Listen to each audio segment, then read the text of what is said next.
নমস্কাৰ প্ৰিয় দৰ্শক, মেডিবাৰ্টাৰ ষ্টুডিঅ'ৰ এটা বনত আজি বুজি পাইছেনে? আজি ষ্টুডিঅ'ৰ পৰা অকণমান অন্য এটা ফালে আহিছো।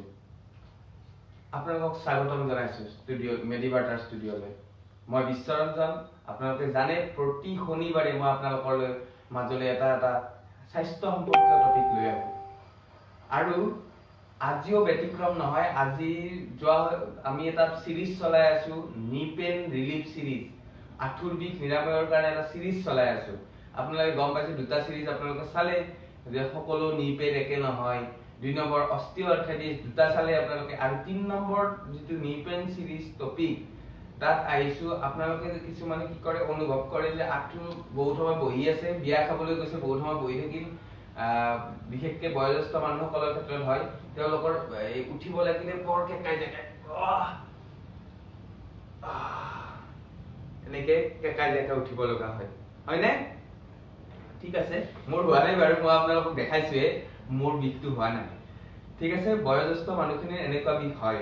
তেওঁলোকে বেছি সময় বিয়াত বা যিকোনো ঠাইত বহি থাকিলে তেওঁলোকৰ উঠাৰ কাৰণে, বিশেষকে যদি আধা ঘন্টা মান বহে, আধা ঘন্টা বহাৰ পিছত তেওঁলোকে উঠাৰ কাৰণে খুব কষ্ট পায়। ইয়াৰ কাৰণ হৈছে তেখেতসকলৰ কি হয়, অস্টিঅআৰ্থ্ৰাইটিছ নি থাকিব পাৰে, পেটেলাৰ চিনড্ৰম থাকিব পাৰে, পেটেলো ফিমৰেল চিনড্ৰম থাকিব পাৰে, এই যিটো পেটেলাটোৰ বিষ থাকে সেইটোৰ কথা কৈছো। গতিকে বা লিগামেণ্ট ইনজুৰি থাকিব পাৰে। বিশেষকে বয়োজ্যেষ্ঠসকলৰ আপোনাৰ অস্টিঅআৰ্থ্ৰাইটিছ থকা দেখা যায়। অস্টিঅআৰ্থ্ৰাইটিছ হলে তেওঁলোকে এনে উঠিব নোৱাৰা হয় আৰু ফ্লেক্সন ডিফৰ্মিটি থাকে, ভৰিখন কচাব নোৱাৰে। সেইকাৰণে তেওঁলোকৰ কি হয়, মাচলখিনি বেছি সময়, আৰু বিশেষকে কিছুমানে কি কৰে, এইটো ফোল্ড কৰি ৰাখে ভিতৰলৈ, আৰু তেতিয়া কি হয়, বেছি লুজ হৈ থাকে মাচলটো, সি আৰু পুনৰ এটা কাম কৰাৰ কাৰণে তেওঁ ইনএক্টিভ হৈ যায়। আৰু তাৰ পাছত যেতিয়া হঠাৎ উঠি দিয়ে মানুহ এজনে, কি হয়, যথেষ্ট বিষ অনুভৱ কৰে। মোক বহুতেই এনেকুৱা ধৰণৰ সমস্যাক লৈ পেলাই কল কৰিছে বা মোক দেখাব আহিছে বা আমাৰ টিমৰ লগত যোগাযোগ কৰিছে। গতিকে আমাৰ গম পাইছে ন, আমাৰ পানবজাৰত এখন ফিজিঅথেৰাপি ক্লিনিক আছে, এসেনচিয়েল ফিজিঅথেৰাপি এণ্ড ফিটনেছ ক্লিনিক। আৰু সেইখনৰ আমাৰ টিমে এনেকুৱা ধৰণৰ ৰিলেটেড যিবিলাক পেইন ৰিলিফ ৰিলেটেড ট্ৰিটমেণ্ট কৰা হয় আমাৰ তাত। গতিকে আপোনালোক যদি আহে আমাৰ যোগাযোগ কৰিব পাৰে। আৰু নহ'লে এনেকুৱা পেইন ৰিলেটেড হ'লে আপোনালোকৰ ওচৰৰ অৰ্থপেডিক ডক্টৰ বা ফিজিঅথেৰাপিষ্ট ডক্টৰ সকলৰ পৰামৰ্শ ল'ব পাৰে। ঠিক আছে, আহো আমাৰ আজিৰ টপিকটোলৈ আহো। আজি হৈছে কি, আপুনি যদি এনেকে আপুনি বহি থাকে, বেছি সময় বহি থাকে, আপুনি কেতিয়াও কি কৰে, এইটো ভৰিখন এনেকে ফোল্ড কৰি নবহিব, তললৈ নবহিব, এনেকে বেক কৰি নবহিব। এইটো যদি বেক কৰি বহি হাইপাৰ হৈ যায়, মাচলখিনি এইটো লুজ হৈ যায় মাচলখিনি। ঠিক আছে, গতিকে আপুনি আপোনাৰ এই ভৰিখন সদায় আপোনাৰ চকুৰ সন্মুখত আপুনি দেখি পোৱাকে, ভৰি পতাটো যাতে আপুনি দেখি থাকে তেনেকে বহিব লাগে। ভৰি পতাটো আপোনাৰ চকুৰে দেখি থাকিব লাগে। যদি এনেকে বহে আপোনাৰ বিষ যথেষ্ট হ'ব পাৰে। ঠিক আছে, এইটো 1 নম্বৰ। আপুনি বহুতে, আৰু কেতিয়াও আপুনি এনেকে যদি এখন ভৰি ওপৰত দি পেলাই প্ৰেছাৰ দি পেলাই বহি থাকে, তেতিয়াহ'লে আপোনাৰ কি হ'ব, এই পেটেলাটোত দুখ পাব। পেটেলাটোত দুখ পালে বিষ অনুভৱ কৰিব। গতিকে তেতিয়াও আপোনাৰ এনেকুৱা এটা প্ৰব্লেম এটা হ'ব পাৰে। আৰু বয়োজ্যেষ্ঠসকলৰতো হয়ে লিগামেণ্ট ইনজুৰি, মেনিস্কাছ ইনজুৰি থাকিলেতো হয়ে এনেকুৱা বিষ, গম পাইছে? আৰু বিশেষকে আমাৰ কি হয়, মিডিয়েল চাইডত বিষটো বেছি হয়। মিডিয়েল মানে ভিতৰৰ চাইডটো, এইটো লেটাৰেল চাইড, বাহিৰৰ চাইডটো লেটাৰেল চাইড বুলি কয় মেডিকেল লেংগুৱেজত, আৰু এইটো মিডিয়েল চাইড বুলি কয় ভিতৰৰ চাইডটো। গতিকে আমাৰ বিশেষকে কি হয়, মিডিয়েল চাইডটোত বেছি বিষ হয়। কিয় হয়, আমাৰ যিটো আঁঠুটো কণ্ডেলটো অকণমান ওলোৱা, ইয়াৰ যিটো আঁঠুৰ কণ্ডেল থাকে, ওখ হৈ থাকে বনডালৰ এটা মূৰ দেখিছেনে নাই, এটা মূৰ ডাঙৰ, সেইটো কণ্ডেল বুলি কয়। সেই কণ্ডেলটো এইটো ফালে মিডিয়েল চাইডত অলপ ওলাই থকা হয়। সেইকাৰণে প্ৰেছাৰটো তাত বেছিকে পৰে আৰু বিষটো বেছিকে এইফালে অনুভৱ হয়। আৰু আজি আপোনালোকক মই 5টা এক্সাৰচাইজ দেখাম, যিকেইটা এক্সাৰচাইজ আপুনি এনেকে বহি থাকিলে উঠাৰ কাৰণে হেল্প কৰিব।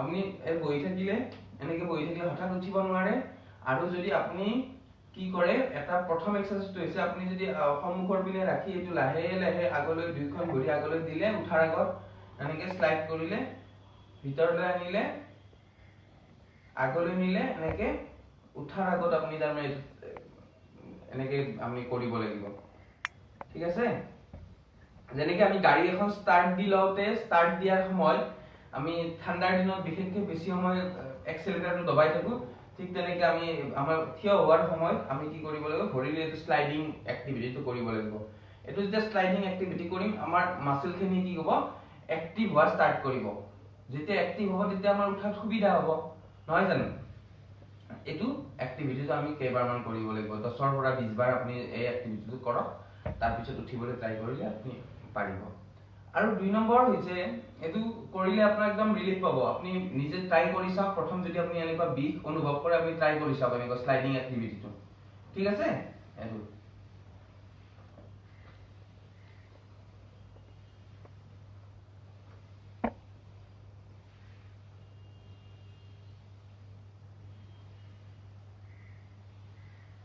হ'ব এটো স্লাইডিং এক্টিভিটি কৰিব আৰু 2 নম্বৰ আপুনি ভৰিখন অলপ উঠাই লব লৈ এটো পেন্ডুলাম কৰিব পেন্ডুলাম এক্সাৰসাইজ নিজে নিজে আপোনাৰ এটো যিমানখিনি পাৰে এনেকে এনেকে লৰাব এটো 10 বাৰ 20 বাৰ এনেকে লৰাব এক্টিভ হৈ যাব মাসলখিনি ঠিক আছে আমি মাসলখিনি এক্টিভ আমি জিমত গলে যেনেকে ওয়ার্ম আপ কৰো তেনেকে আপুনি এটো এক্টিভ কৰিব পাৰে এইফালেও ঠিক তেনেদৰে আপুনি এনেকে ধৰি লৈ পেন্ডুলাম এক্সাৰসাইজ পেন্ডুলামটো কৰিব লাগিব হল এক্টিভ হল তাৰ পিছত 3 নম্বৰ এক্সাৰসাইজটো হৈছে আপুনি এই যেটো পেটেলা আছে পেটেলাটো তলৰ পিনে এবাৰ দিব ওপৰৰ পিনে এবাৰ দিব তলৰ পিনে দিব ওপৰৰ পিনে দিব তলৰ পিনে দিব ওপৰৰ পিনে দিব ঠিক আছে লাহে লাহে একদম জেন্টলি জোৰ জবৰদস্তি ভিগৰাছলি একো নকৰিব একদম লাহে লাহে আপুনি এটো কৰিব কৰাৰ পিছত আপোনাৰ এই পেটেলাটো এক্টিভ হ'ব যাতে থিয় হ'ব পাৰে বুজি পাইছে থিয় হোৱাৰ কাৰণে পেটেলাটো এক্টিভ হ'ব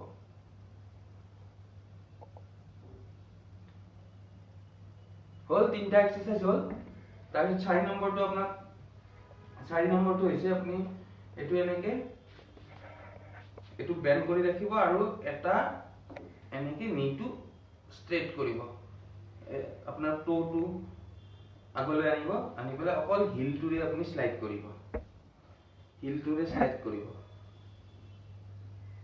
হিলটোৰে স্লাইড কৰিব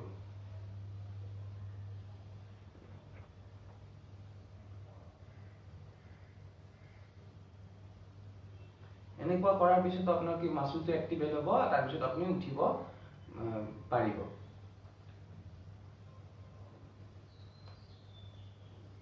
হল আমি 4টা এক্সাৰসাইজ দেখালো আৰু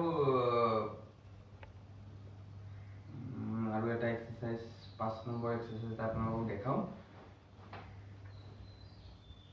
আপুনি সদায় উঠোতে কি কৰিব ইয়াতে আপোনাৰ ছবিখনত লাহেকে ধৰি লৈ পেলাই তাৰ পিছত এটো প্ৰেসাৰ এটা দি উঠিব ছবিখনত প্ৰেসাৰ দি উঠিব ঠিক আছে এটো এটা এক্সাৰসাইজ হল আমাৰ ক্লাস্টাৰটো কলো এটো এটা এক প্ৰকাৰৰ এক্সাৰসাইজে হয় আপুনি উঠোতে আপনি যদি ইয়াতে ধৰি পেলাই উঠে আৰু মাসলখিনি প্ৰেসাৰ পাব ইয়াতে প্ৰেসাৰ পাব তাতকে আপুনি কি কৰিব তাত ধৰি উঠিলে মাসলটো বেছি ইনজুৰি হ'ব আৰু সকলোৱে ইয়াতে ধৰি পেলাই উঠে মই যিবিলাক দেখিছো ইয়াতে ধৰি পেলাই কেককে উঠে ইয়াতে নহয় আপুনি চকীখনত ধৰি লব চকীখনত ধৰি লৈ লাহেকে আপুনি এটো আগলৈ আছে ন লাহেকে উঠিব 5টা এক্সারসাইজ দিলো আপোনালোকক এই 5টা এক্সারসাইজ কৰি আপোনালোকে এই যেটো হঠাৎ উঠিলে হঠাৎ উঠোতে আপোনাৰ যদি পেইন হয় এই পেইনটো ৰিলিফ পাব পাৰে তাৰ উপৰিও আপোনালোকে ফিজিঅথেৰাপিষ্টৰ ওচৰত গৈ পেলাই এই পেইনটো ৰিলিফ কৰাৰ কাৰণে কিছুমান মডেলিটিছ থাকে সেই মডেলিটিছ বিলাক ইউজ ফিজিঅথেৰাপিষ্ট এজনে আপোনাক প্ৰেছক্ৰাইব কৰিব আৰু 2 নম্বৰতে আপুনি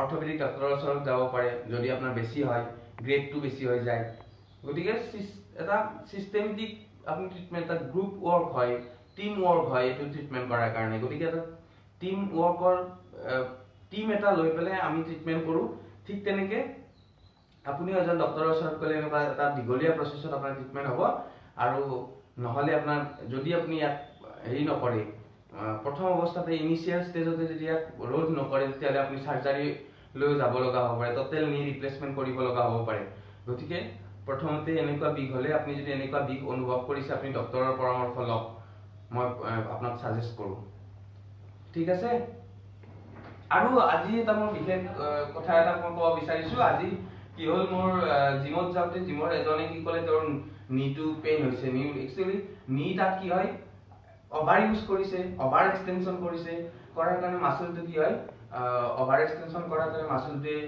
কষ্ট পাইছে আৰু মাসলটো কি হয় ক্যালসিয়ামটো ৰিলিজ হৈ গৈছে ক্যালসিয়াম ৰিলিজ হোৱাৰ কাৰণে মাসলটো বেছি টায়াৰ্ড হৈছে আৰু সেই কাৰণে তেওঁৰ পেইন অনুভৱ কৰিছে এনেকুৱা ক্ষেত্ৰত আপোনালোকে মাসলটো ৰিলেক্স কৰিবলৈ ট্ৰাই কৰিব আৰু সদায় ওয়াৰ্ম আপ কৰিবলৈ ট্ৰাই কৰিব জিমৰ অৱস্থাত গতিকে মই জিমৰ ক্ষেত্ৰত এটো সাজেশন দিলো ওয়াৰ্ম আপ কৰিব মাসলটো এক্টিভেট কৰি ল'ব তাৰ পিছত আপুনি বাকি এক্সাৰসাইজ বিলাক কৰিব আৰু তাৰ উপৰি ক্যালসিয়াম আপুনি ক্যালসিয়াম